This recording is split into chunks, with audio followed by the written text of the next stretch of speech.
Alarm ఇప్పటికే 6 సార్లు మ్రోగింది. ఇంకా స్నూజ్ చేస్తూ పడుకుంటే ఆఫీస్కి లేట్ అవుతుందని ఎలాగో అలా మెల్లిగా లేచి నిల్చున్నాడు శ్రీధర్. లేవగానే తల దిమ్ముగా అనిపించింది. రాత్రి కొంచెం తక్కువ తాగితే బాగుండేది అనుకున్నాడు. టైం 8 దాటింది. 9 గంటల కల్లా ఆఫీస్లో ఉండాలి. బెడ్ పక్కన ఖాళీ సీసాలు, నమిలి పడేసిన నాన్ వెజ్ ఎముకలు చిందరవందరగా పడున్నాయి. వీళ్ళు తాగడం, వెళ్ళిపోవడం, ఇదంతా ఎవడు సర్దుతాడు అనుకున్నాడు. తనకున్న క్లోజ్ ఫ్రెండ్స్ 2 మాత్రమే. వాళ్ళిద్దరికీ పెళ్ళిళ్ళు అయిపోయాయి. శ్రీధర్ ఒక్కడే బ్యాచులర్గా ఉన్నాడు. అందుకే వీకెండ్ రాగానే ముగ్గురు కలిసి శ్రీధర్ రూమ్లోనే తాగుతారు. చాలా రోజుల నుండి ఇది జరుగుతుంది. అంతా సర్దేసి హడావిడిగా రెడీ అవ్వడం మొదలుపెట్టాడు శ్రీధర్. శ్రీధర్కి 33 ఏళ్ళు. తన ఏడు వారందరికీ పెళ్ళిళ్ళు అయిపోయి వారి పిల్లలు స్కూలుకు కూడా వెళ్ళిపోతున్నారని తన తల్లి అప్పుడప్పుడు ఫోన్ చేసి బాధపడుతూ ఉండేది. తనకు పెళ్లి కాకపోవడానికి పెద్ద కారణాలేవీ లేవు. అందగాడు, మంచి ఉద్యోగం, పిలిచి మరీ పిల్లనిస్తామని చాలా సంబంధాలు వచ్చాయి. కానీ శ్రీధర్ ఇంట్రెస్ట్ చూపించలేదు. అసలు పెళ్లి గురించి శ్రీధర్ పెద్దగా ఆలోచించలేదు. కాలేజీ రోజుల్లో ఒక అమ్మాయిని ఇష్టపడ్డాడు. 1 సైడ్ లవ్. ఆ విషయం ఆ అమ్మాయికి చెప్పలేకపోయాడు. తర్వాత ఆమెకి పెళ్ళైపోయింది. దాని తర్వాత ఏ అమ్మాయిని చూడలేదు. ఎవరైనా అమ్మాయి తనతో పరిచయం పెంచుకోవాలని చూసినా అవాయిడ్ చేసేవాడు. దీనితో తన జీవితంలో మరో ప్రేమ కథ లేకుండా పోయింది. ఆఫీస్కి వెళ్ళడం, ఇంటికి రావడం, టీవీ చూడటం, మొబైల్ ఫోన్తో గడపడం, వీకెండ్ ఫ్రెండ్స్తో ఎంజాయ్ చేయడం, నెల జీతం రాగానే సగం జీతం ఊర్లో ఉన్న అమ్మా నాన్నలకు పంపడం, మిగతాది తన ఇష్టానికి ఖర్చు పెట్టుకోవడం. కొన్ని సంవత్సరాలుగా ఇదే రొటీన్గా జరుగుతుంది. అయినా శ్రీధర్ ఎప్పుడు బోర్గా ఫీల్ అవ్వలేదు. నిజానికి తనకి జీవితం చాలా హాయిగా, ఈజీగా ఉంది. తన ఫ్రెండ్స్ పెళ్లి చేసుకొని పడే పాటలు చూసి నవ్వుకునేవాడు. ఎందుకో ఎన్ని సంబంధాలు చూసినా ఏ అమ్మాయి నచ్చేది కాదు. తనకు ఎలాంటి అమ్మాయి కావాలో తనకే క్లారిటీ లేక అలాగే ఉండిపోయాడు. ఆఫీస్కి ఇంకా 20 నిమిషాలు ఉంది. బైక్ స్టార్ట్ చేసి రోడ్డు మీద పడ్డాడు. ఇంకో అరగంటలో ఆఫీస్లో ఉంటాడు. బైక్ పైన వెళ్తుంటే ఏవేవో ఆలోచనలు. రోడ్డు మీద వెళ్తున్న జంటల్ని చూస్తుంటే మనసుకు బాధగా అనిపించింది. జీవితం చాలా రొటీన్గా అనిపించింది. ఎన్ని రోజులు బాగున్నా ఇప్పుడిప్పుడే ఏదో కోల్పోతున్న ఫీలింగ్ కలిగింది. ఎన్ని రోజులు ఇలా, ఇంకే మార్పు తన జీవితంలో రాదా అనిపించింది. ఆఫీస్, ఇల్లు, ఇల్లు, ఆఫీస్, ఇంతేనా? ఎందుకో ఆఫీస్కి వెళ్ళబుద్ధి కాలేదు. వెంటనే బైక్ సైడ్కి తీసుకొని హెచ్ఆర్కి కాల్ చేసి ఆ రోజు హెల్త్ బాగోలేదని లీవ్ తీసుకున్నాడు. పక్కనే ఒక చిన్న టీ కొట్టుంటే టీ తాగుతూ ఒక రాయి పైన కూర్చున్నాడు. ఆ టీ కొట్టు ముందు ఒక డిగ్రీ కాలేజీ ఉంది. స్టూడెంట్స్ అందరూ అప్పుడే కాలేజీకి వెళ్తున్నారు.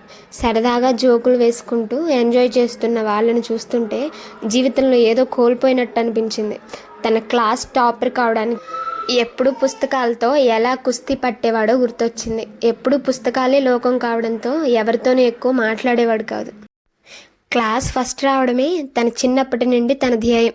ఎప్పుడైనా రాకపోతే తల తీసేసినట్టు ఉండేది తనకు. ఇంటర్లో జిల్లా ఫస్ట్ వచ్చాడు. అదే బీటెక్లో కూడా కంటిన్యూ అయింది. తనకు ఫ్రెండ్స్ కూడా చాలా తక్కువ. ఎవరితోనైనా మాట్లాడినా చదువు గురించే మ్యాక్సిమం మాట్లాడేవాడు. దీంతో సబ్జెక్ట్లో ఏమైనా డౌట్స్ వచ్చిన వాళ్ళు తప్ప ఎవరు ఎక్కువ మాట్లాడేవారు కాదు. అలాంటి టైంలోనే కీర్తనను చూశాడు. కీర్తన తనకు జూనియర్. చాలా అందంగా ఉంటుంది. అందానికి తగ్గట్టు హుందాగా ఉండేది. తెలివైంది. బాగా చదివేది కూడా. ఎంతోమంది ఆమెతో మాట్లాడటానికి తెగ ప్రయత్నించేవాళ్ళు. అందరితోనూ ఆమె మొహమాటం లేకుండా చక్కగా మాట్లాడేది. ఆమె ముఖాన్ని చిరునవ్వు ఎప్పుడూ అంటిపెట్టుకొని ఉండేది. అలా ఆమె అందరితోనూ కలుపుగోలుగా ఉండడం తనకెంతో నచ్చేది. తను కూడా ఆమెలా ఉంటే ఎంత బాగుండు అనుకునేవాడు. కానీ చిన్నప్పటి నుండి అలవాటైన స్వభావం ఎలా మారుతుంది?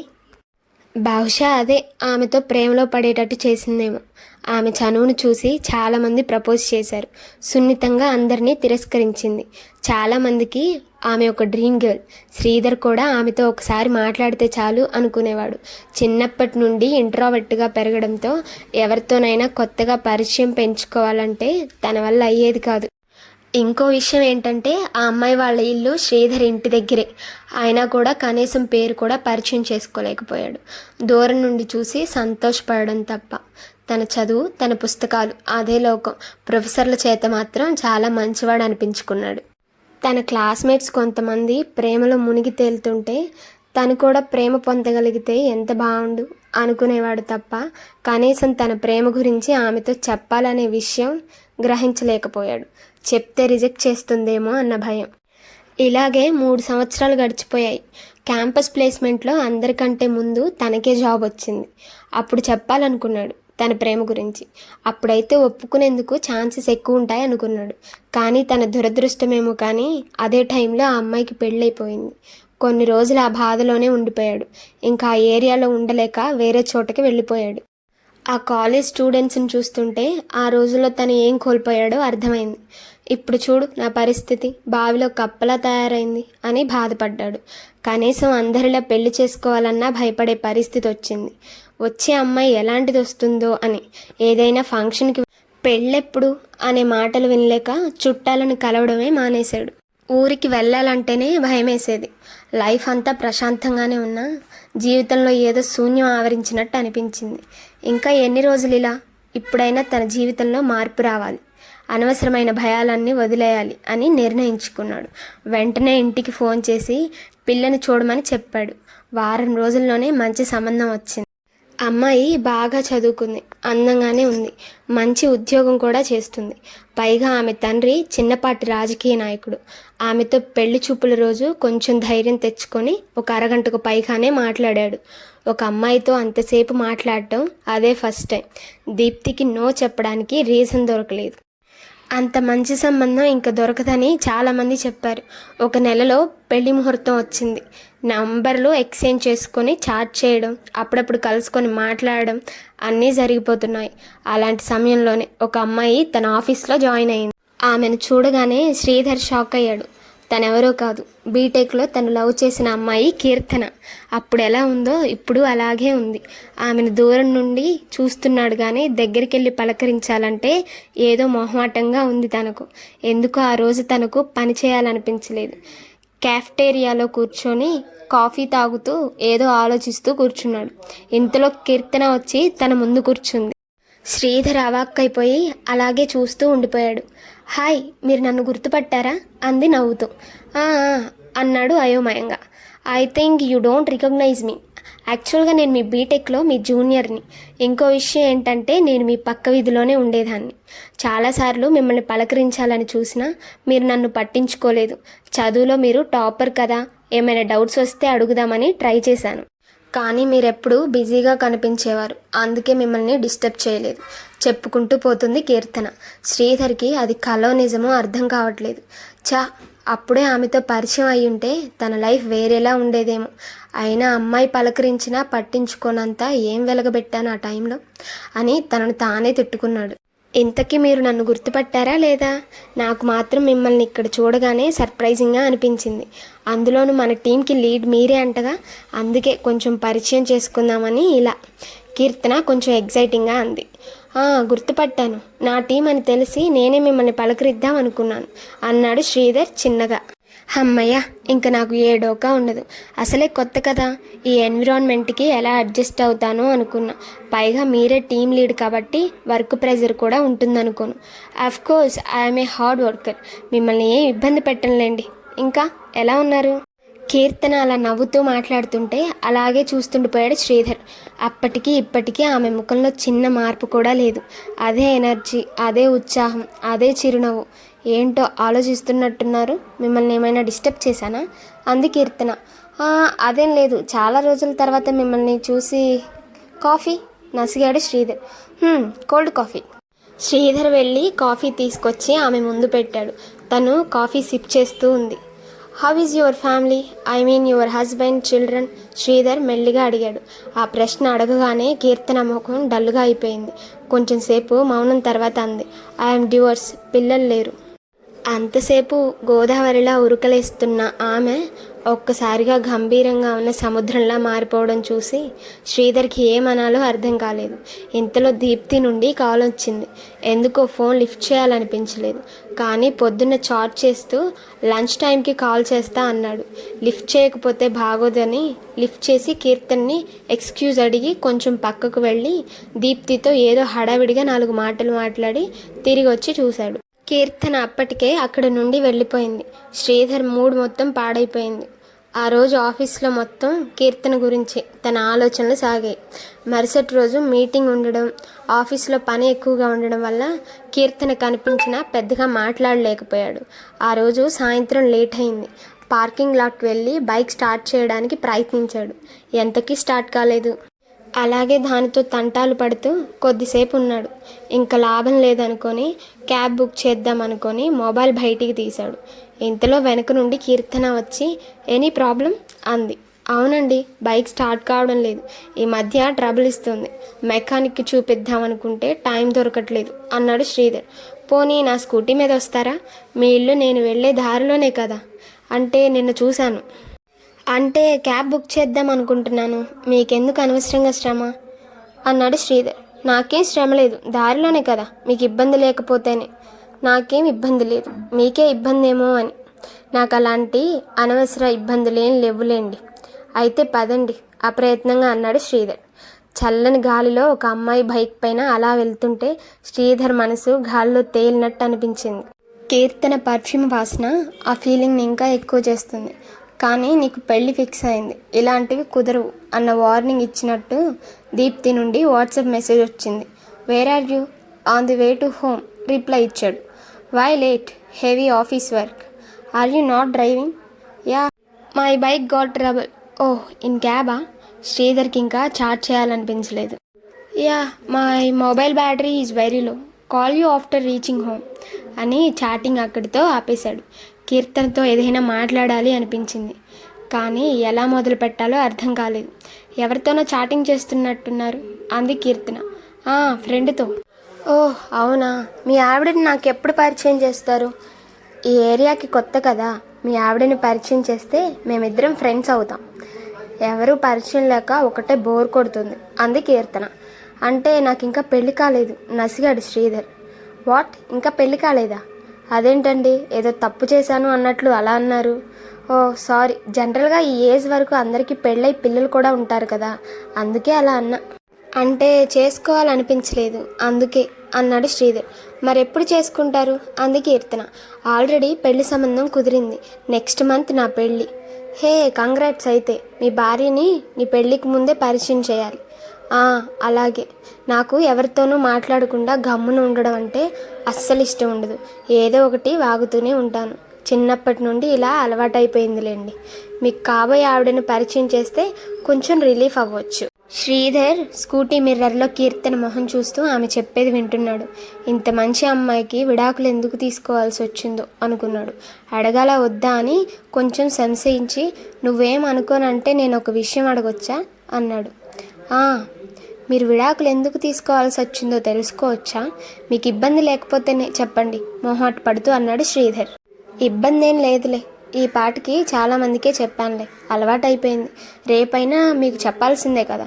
నాకు పిల్లలు కారు, నా గర్భసంచిలో ప్రాబ్లం ఉండి తీసేశారు.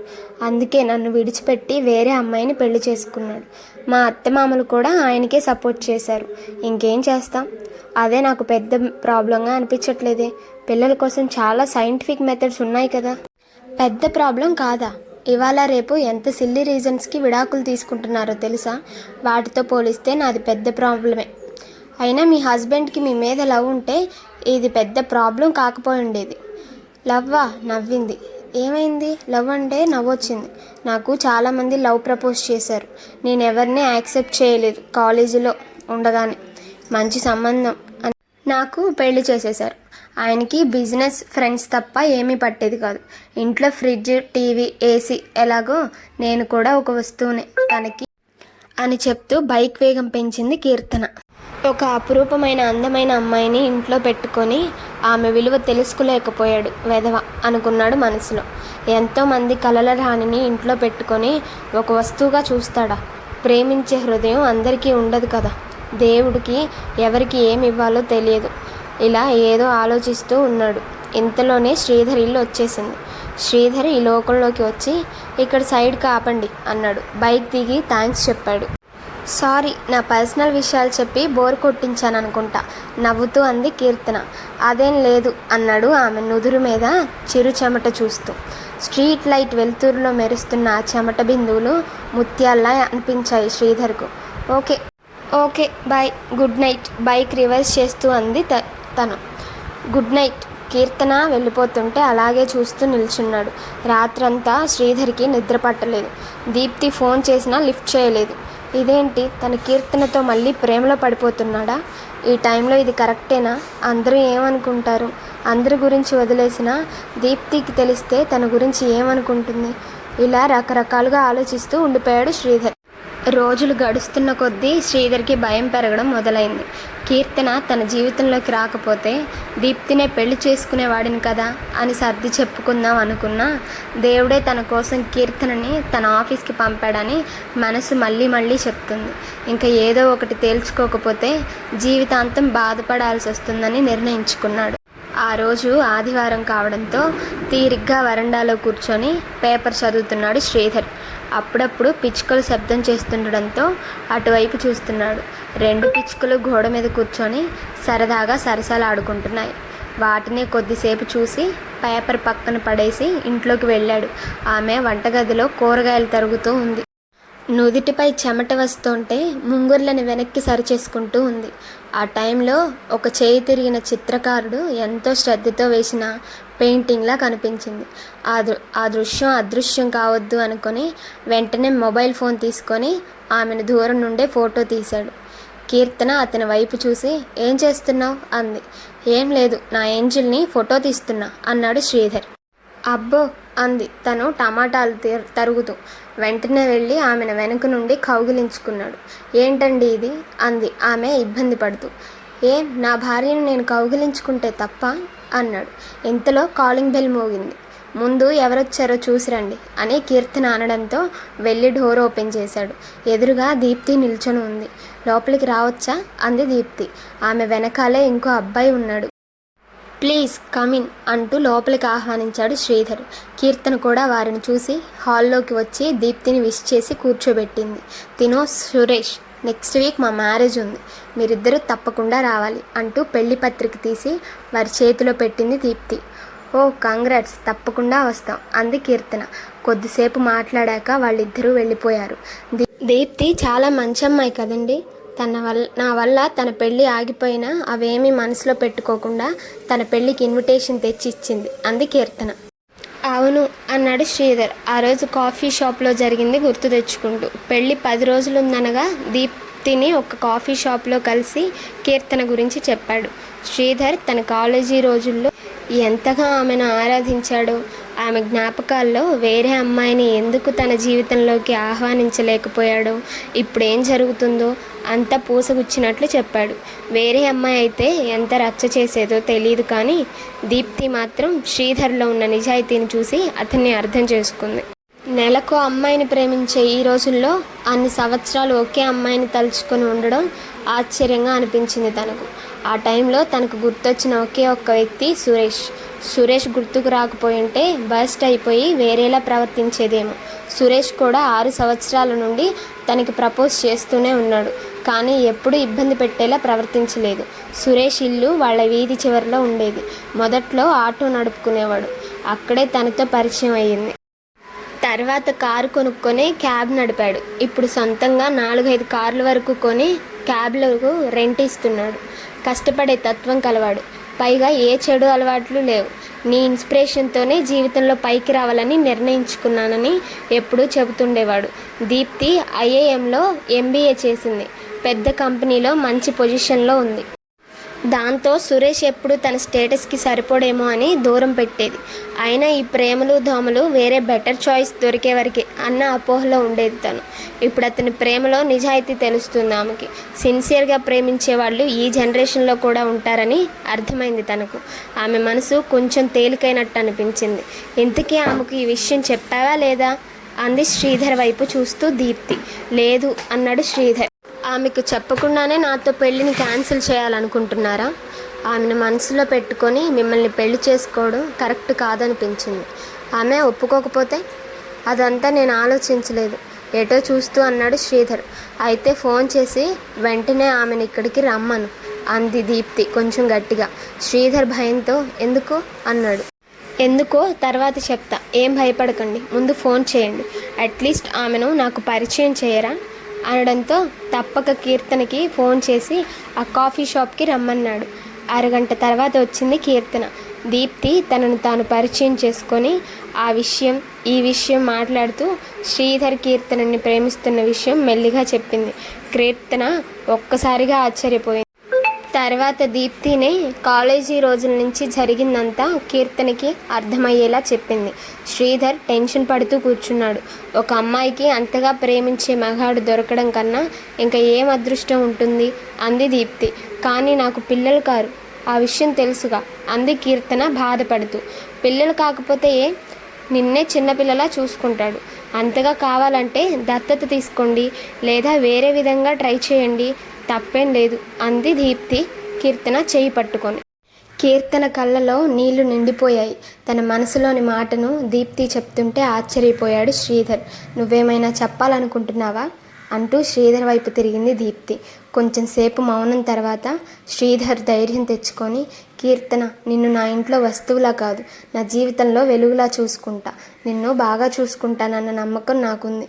అదే నమ్మకం నీకు కూడా కలిగేలా చూసుకుంటా అప్రయత్నంగా మాట్లాడేశాడు. దీప్తి కీర్తన వైపు తిరిగి, ఒక ఆడదాని మనసు ఆడదే అర్థం చేసుకుంటుంది అంటారు, కానీ మగాడి మనసు కూడా ఆడదే అర్థం చేసుకుంటే ఆమె జీవితం ఇంకా బాగుంటుంది. నా పెళ్లి గురించి ఆలోచించుకో. మా నాన్నకు నేనంటే చాలా ఇష్టం. ఆయన్ని కన్విన్స్ చేయడం నాకు పెద్ద విషయం కాదు. శ్రీధర్ నీకు మంచి మ్యాచ్. ఆలోచించుకో అంటూ లేచి ఆల్ ది బెస్ట్ అంటూ ఇద్దరికీ షేక్ హ్యాండ్ ఇచ్చి అక్కడి నుండి వెళ్ళిపోయింది దీప్తి. కొన్ని రోజులకి కీర్తన శ్రీధర్తో పెళ్లికి ఓకే చెప్పింది. అదంతా గుర్తుకు తెచ్చుకున్న శ్రీధర్ దీప్తి లాంటి మంచి అమ్మాయికి అంతా మంచే జరగాలని మనస్ఫూర్తిగా కోరుకుంటూ, ఇందాకెక్కడో ఆపాం అంటూ కీర్తన్ని కౌగిలించుకున్నాడు.